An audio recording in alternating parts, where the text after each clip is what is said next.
Hoje, eu quero conversar com vocês um pouquinho. Na verdade, eu não vou pregar muito, eu quero trazer um pensamento breve aqui, baseado na nossa consciência de identidade, em primeiro lugar, como igreja. A comunhão cristã ABA é salvar vidas e formar líderes. E hoje, meu objetivo principal é compartilhar com vocês uma prestação de contas. Ao mesmo tempo, eu gostaria que isso se tornasse, inclusive, numa inspiração que abrisse para você a oportunidade de ser motivado para se envolver, de repente, em alguma das ações que nós vamos explicar, nós vamos prestar contas, vamos falar como que funciona. Para isso eu vou abrir aqui espaço e chamar aqui ao púlpito os coordenadores de frente de evangelização, que vão conversar um pouquinho.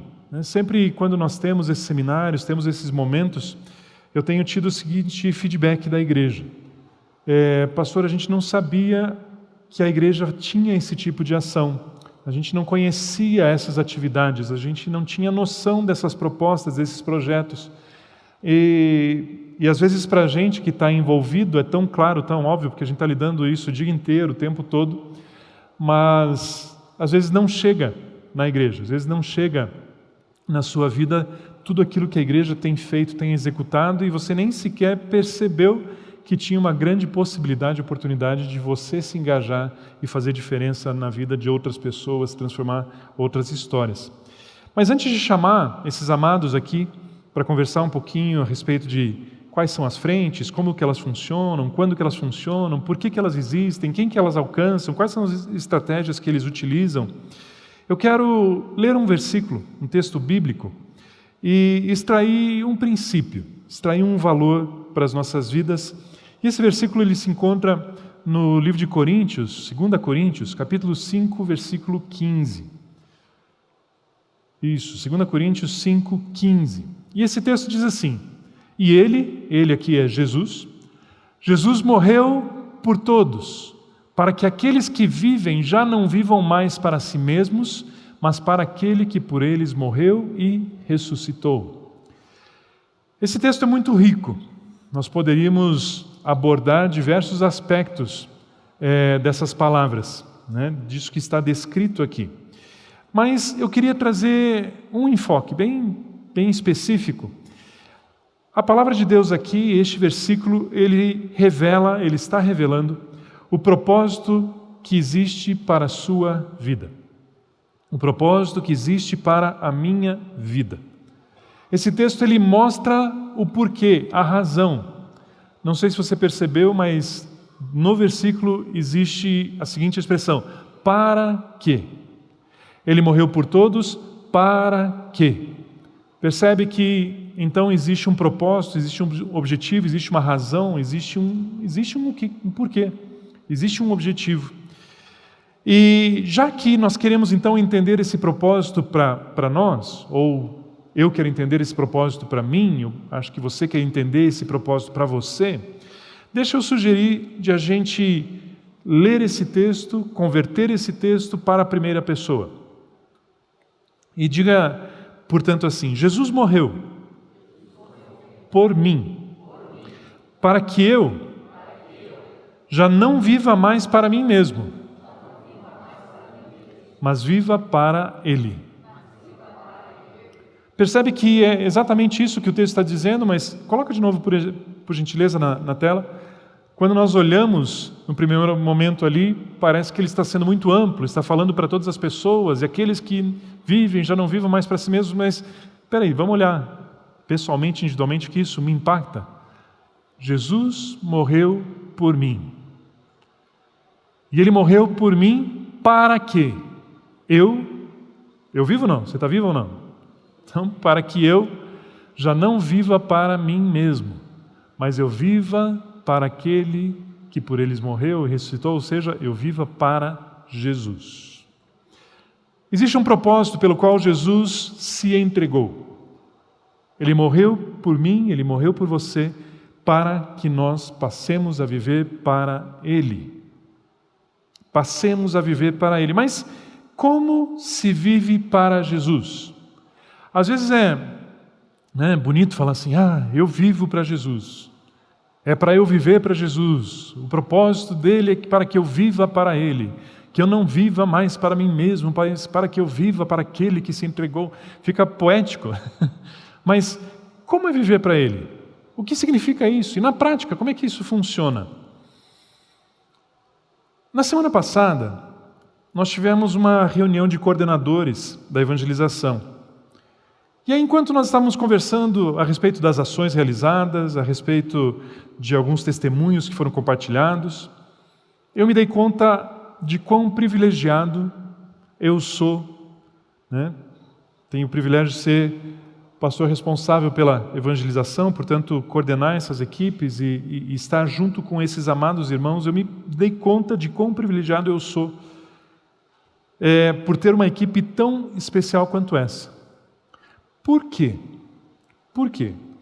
Dentro do nosso bate-papo, dentro da nossa conversa naquela reunião, nós começamos a analisar alguns personagens bíblicos e extrair desses personagens características, valores, aspectos, perfis de comportamento que eles demonstram e que a gente percebe que são extremamente relevantes e importantes para uma pessoa que evangeliza, para alguém que está envolvido em evangelização. Quais eram esses personagens? Nós estávamos conversando um pouco a respeito daqueles 4 rapazes, 4 homens, que levaram um paralítico até a presença de Jesus e chegaram naquela casa que estava cheia, subiram no telhado, abriram o telhado, baixaram o paralítico na frente de Jesus, e você conhece essa história. Mas nós começamos a analisar que aqueles 4 paralíticos, eles estavam sendo o ministério evangelístico daquele processo. Eles pegaram uma pessoa que não tinha como chegar em Jesus, ou precisava ser apresentada a Jesus. O texto diz que Jesus, ele percebeu, chamou a atenção de Jesus a fé deles, não a fé do paralítico, mas a fé daqueles 4 homens. E aqueles 4 homens fizeram uma série de ações para que colocassem, apresentassem aquela pessoa que estava vivendo debaixo de limitação diante de Jesus, porque sabiam que a história daquele homem seria transformada. E aí a gente começou a elaborar, discutir e extrair características daqueles homens: a perseverança, a resiliência, a criatividade, a compaixão, enfim, uma série de valores que, se você parar um pouquinho para olhar o texto, você começa a perceber e dizer: puxa, isso é muito importante que alguém tenha, né, que vai evangelizar, tenha essas características.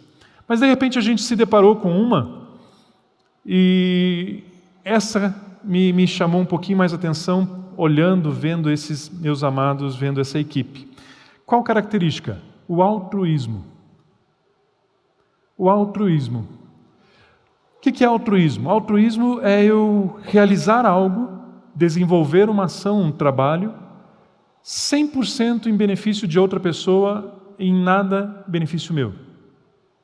Eu executo algo, eu faço uma ação, eu tenho um esforço, eu despendo o tempo 100% para que alguém seja beneficiado, e não eu. Agir em benefício de outro e não de si mesmo. E aí eu percebi que todos aqueles que estavam presentes naquela reunião, em nenhum momento tinham motivações egoístas. Nós sentamos ali para uma reunião de evangelização. Ninguém estava pensando em si. A nossa discussão, na verdade, era encontrar, imaginar como poderíamos nos deixar gastar mais.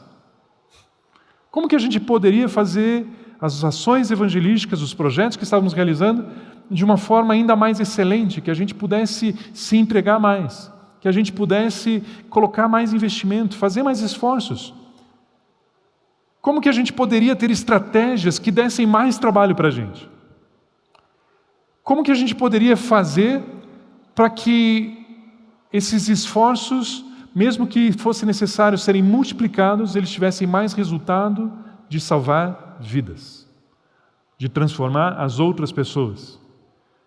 Aí eu olhei um pouquinho para a turma toda ali, para a equipe toda, falei: graças a Deus, essa característica desses 4 homens eu consigo ver nessa sala. Né? Porque nós não estamos aqui para ganhar nada, ninguém está aqui para receber alguma coisa. Todos vieram aqui para se oferecer, para se ofertar, para se entregar, para se deixar gastar, para abençoar alguém que nem sequer conhece. Interessante, né? Que em ações de evangelização, muitas delas, nós saímos para abençoar alguém, mudar a história de alguém, mudar o destino de uma vida que você nunca viu antes e possivelmente você nunca vai ver depois.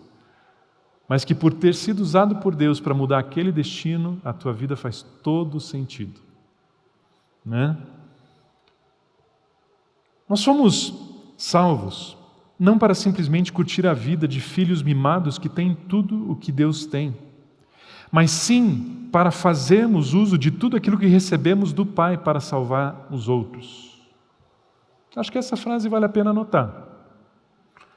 Nós temos sido ensinados, né, e é muito importante termos a consciência de que somos filhos, né, que Deus é o nosso Pai é Deus. Mas, de novo, deixa eu repetir esse pensamento aqui. Nós fomos salvos, não simplesmente para curtir a vida de filhos mimados que têm tudo o que Deus tem, que o nosso Pai tem, mas sim para fazermos uso de tudo o que recebemos do Pai para salvar os outros. Por isso que nós somos salvos. É isso que o texto diz. Jesus, Ele morreu por todos, para que todos aqueles que vivem não vivam mais para si mesmos, mas vivam para Cristo Jesus. Somos salvos para viver para Ele. Então, como é viver para Jesus? Viver para Jesus é satisfazer a vontade dEle. Viver para Jesus é ser co-herdeiro com Ele, para usar tudo aquilo que Ele nos entregou para abençoar as vidas, para transformar as vidas. Ao ouvir sobre os projetos que você vai ouvir hoje, o meu desejo é que os seus ouvidos estejam atentos ao Espírito Santo e que você possa identificar e se disponibilizar para também ser um daqueles que tem o privilégio de transformar destinos. O meu desejo é que, neste final de semana, uma chave vire dentro de você e você entenda que depende de uma decisão sua, depende de uma decisão minha, transformar o destino eterno da pessoa que você decidir transformar. Se você tomar a decisão hoje, amanhã você pode encontrar com alguém, intencionalmente ou acidentalmente. E se você tiver essa decisão firme no seu coração, você vai transformar o destino eterno daquela pessoa. Porque está em você isso. Nós vamos falar mais sobre isso no domingo. Existe uma unção sobre a sua vida para transformar histórias. A Alessandra leu agora há pouco, né, o texto de Isaías, depois ele é repetido em Lucas esse texto, mas eu e você precisamos entender esse texto. Precisamos assimilar como verdade absoluta. O Espírito do Senhor está sobre mim, Ele me ungiu para. E de novo, quando você vai ler a descrição do ungiu para, eu vou traduzir todas aquelas palavras em uma expressão. Ele me ungiu para mudar histórias. Você foi ungido para mudar destinos. O que é unção? Capacidade sobrenatural. Existe uma capacidade sobrenatural depositada por Deus na sua vida para transformar a história das outras pessoas. Isso é forte. Isso é extraordinário.